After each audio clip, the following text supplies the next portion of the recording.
Je m'appelle Amanda Dalton, j'ai bientôt 27 ans et je suis heureusement mariée depuis 5 ans. Mon fils, Martin, vient de fêter son 4e anniversaire. Au début, je travaillais à plein temps après notre mariage, mais maintenant, j'équilibre un emploi à mi-temps dans la même entreprise. Mon mari, Kevin, a 30 ans, soit 3 de plus que moi. Notre parcours de relation, du rendez-vous au mariage, a été largement marqué par les élans passionnés de Kevin, mais après le mariage, j'ai remarqué un changement dans son comportement, adoptant un côté plus contrôlant. Kevin a une sœur de 20 ans, Jane Dalton, et la différence d'âge entre eux semble contribuer à une relation quelque peu indulgente de sa part. Avant notre mariage, je ne me préoccupais pas des visites fréquentes de Jane et supposais qu'ils s'entendaient bien. Cependant, après m'être mariée, j'ai commencé à noter des changements dans son comportement. Jane a tendance à se présenter sans prévenir, à n'importe quelle heure, et s'attend à être servie sans jamais apporter quoi que ce soit en signe de considération. Kevin, au lieu de gérer la situation, s'attend à ce que je réponde à ses demandes. Jane agit comme si j'étais invisible, ne s'adressant qu'à Kevin avec un simple « frère, je suis encore là ».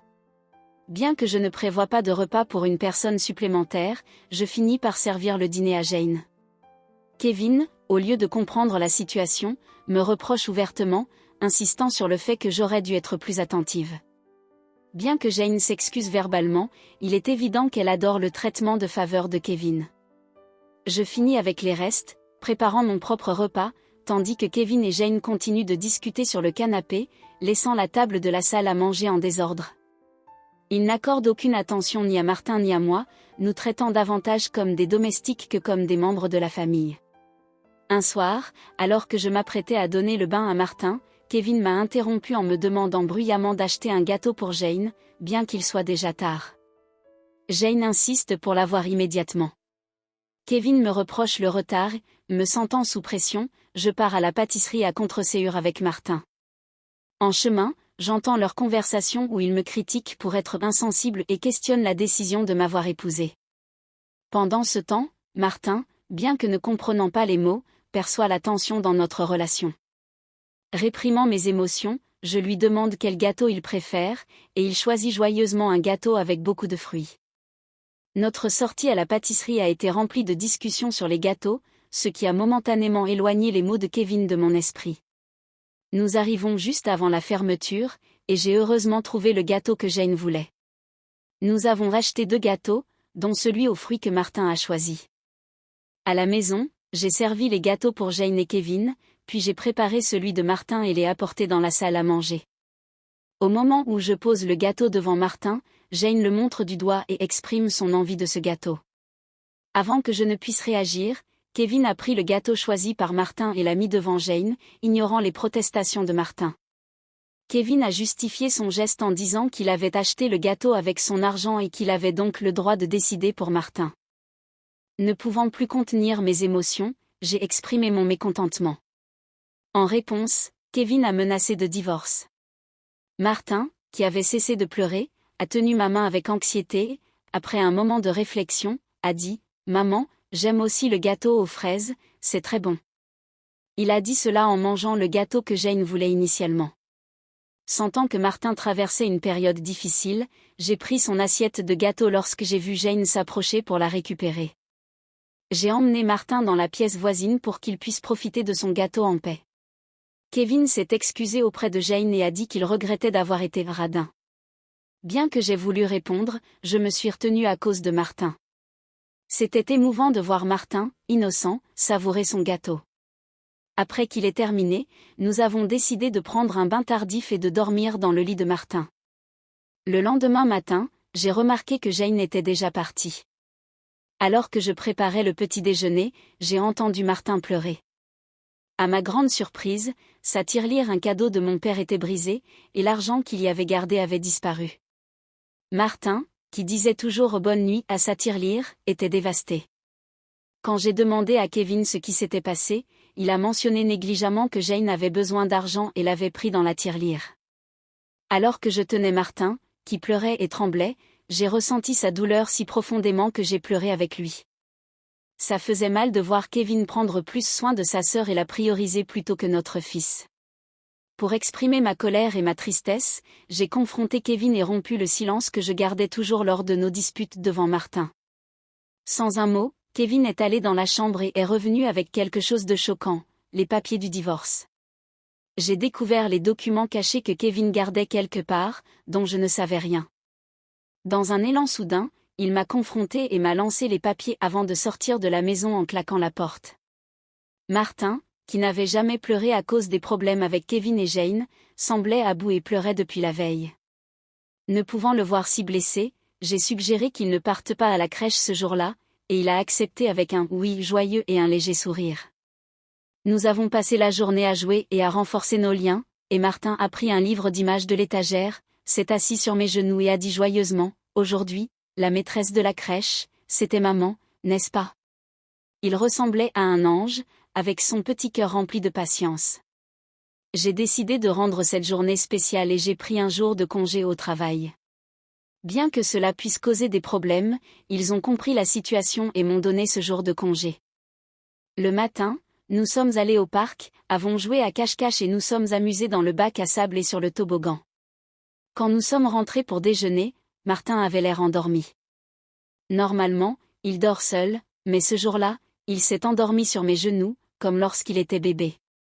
Bien qu'au début, j'ai pensé faire les tâches ménagères pendant sa sieste, j'ai décidé que cette journée était spéciale. Je me suis permis de guérir en regardant son visage paisible et en écoutant sa respiration douce. Mon moment de paix a cependant été brusquement interrompu par un bruit à l'entrée, indiquant que la porte de la maison venait d'être ouverte. Comme ce n'était pas l'heure habituelle pour Kevin de rentrer, je suis devenue méfiante et me suis cachée rapidement dans le placard de la chambre, tout en tenant Martin. Une voix a résonné dans la maison, et à ma grande surprise, c'était Jane. Tremblante de peur, j'ai écouté tandis qu'elle cherchait quelque chose et exprimait sa frustration de ne rien trouver. Jane a alors passé un appel, dans lequel elle a mentionné Kevin et parlé de sa recherche infructueuse. Après avoir entendu le bruit de la porte qui se verrouillait lorsqu'elle est partie, j'ai mis Martin au lit et j'ai réfléchi aux événements étranges. Je ne comprenais pas pourquoi Jane avait envahi notre maison ni ce qu'il cherchait. Tout à coup, Kevin semblait être un étranger, et je ressentais un mélange de dégoût et de peur à son égard. Rapidement, j'ai emballé l'essentiel pour moi et Martin, et nous nous sommes dirigés vers la gare pour prendre un train jusqu'à chez mes parents. Heureusement, ils habitaient près, à seulement 2 stations. Bien que je ne les ai pas avertis à l'avance, mes parents ont remarqué quelque chose dans mon expression et nous ont accueillis sans poser de questions. Je leur ai raconté toute l'histoire, y compris ma peur de rester à la maison à cause des actions de Kevin et Jane. Quand ma mère a suggéré que Jane pourrait être à la recherche de mes affaires, peut-être de cartes ou d'argent, je me suis rappelé de mon expérience en tant que PDG d'une entreprise de produits artisanaux. J'ai confié l'entreprise à des amis lorsque j'ai décidé, après mon mariage, de privilégier l'éducation de mon fils.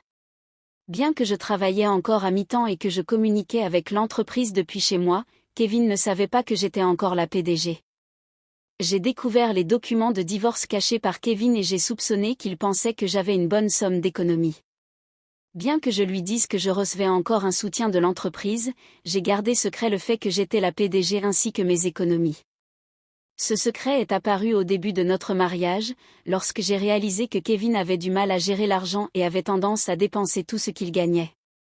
Au début, Kevin dépensait seulement $2000 par mois pour les courses et avait même suggéré que je quitte mon emploi pour être femme au foyer à plein temps. Avec les coûts liés à l'éducation de Martin et seulement $200 pour l'alimentation, je n'ai jamais accepté d'être femme au foyer à plein temps.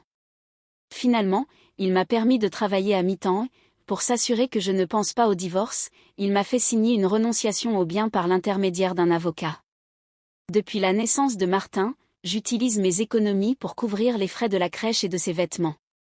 Comme je ne reçois que $200 pour l'alimentation, je n'ai jamais demandé de fonds supplémentaires à Kevin au-delà du budget des courses, ce qui lui a fait croire que j'avais des économies. Compte tenu des besoins financiers de Jane et de la perception de Kevin sur ma situation financière, il est possible qu'il cherchait mes cartes de crédit.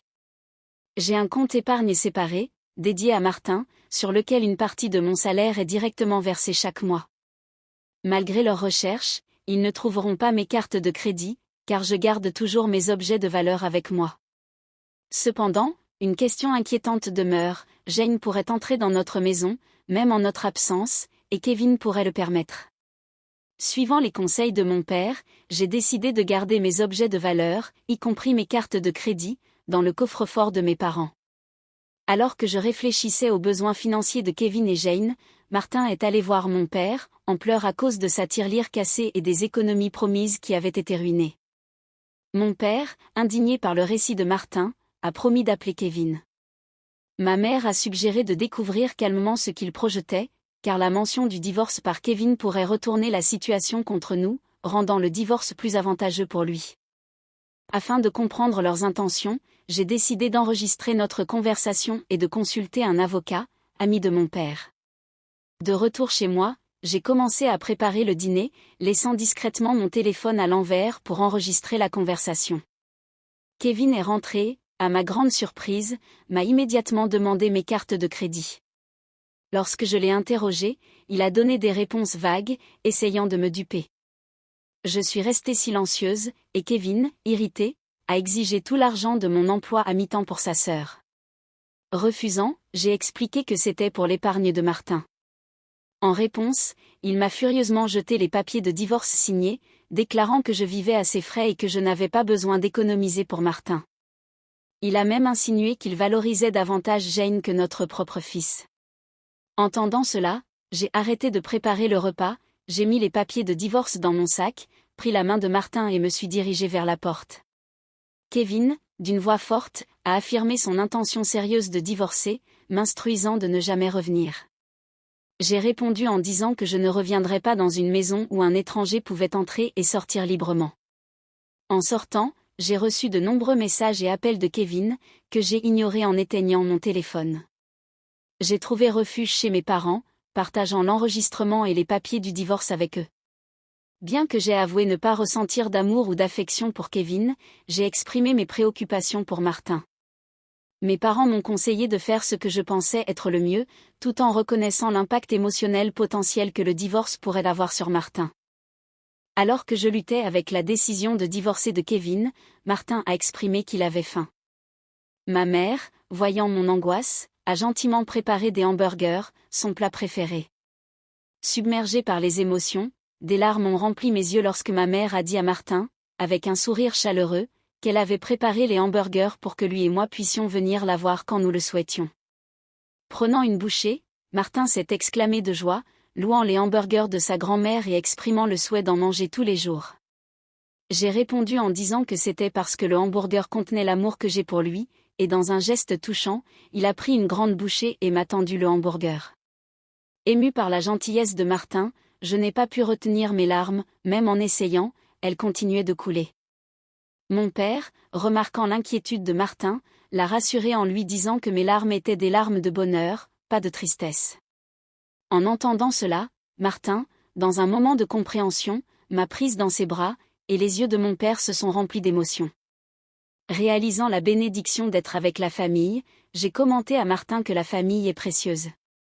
Surpris, il a demandé si son père lui avait dit que seule Jane était sa famille. Mon père a confirmé doucement, puis a demandé à Martin s'il aimerait vivre avec eux en tant que famille.